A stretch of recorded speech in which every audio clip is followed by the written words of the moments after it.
But I wanted to kind of get your thoughts on the ECT document and why it was important for Packer to sign it, because he could have just remained silent and not even had to deal with the controversy and all the drama that went along with that.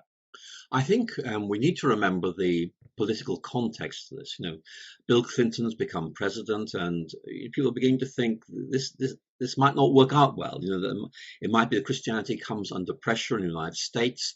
Maybe there's a need for us to begin to build bridges that aren't there at the moment.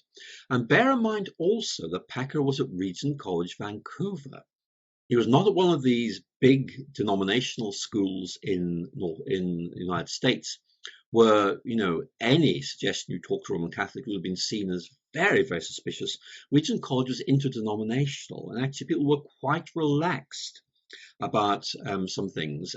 But even so, Packer took a risk, and he took a risk because he felt it had to be done. Actually, in doing this, he was not saying, I agree with you on everything, but I agree with you on quite a lot of things. And we can, in effect, talk about the other things, but there are things we can do on the basis of the things we have in common. And I'd suggest to you that actually, Packer, in some ways, is acting out what he found in C.S. Lewis, this idea of mere Christianity, that there are things that all Christians hold in common which are really important. We need to reaffirm those.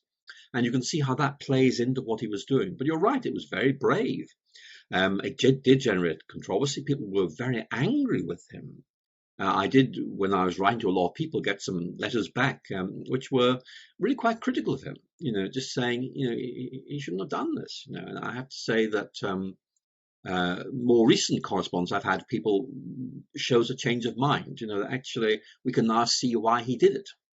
Hey, thank you so much for checking out this video clip from the Delgado podcast. To get more videos like this, simply subscribe here on YouTube. You can also download the full episode of each show on iTunes, Spotify, Google Play, or your favorite podcast player. Take care.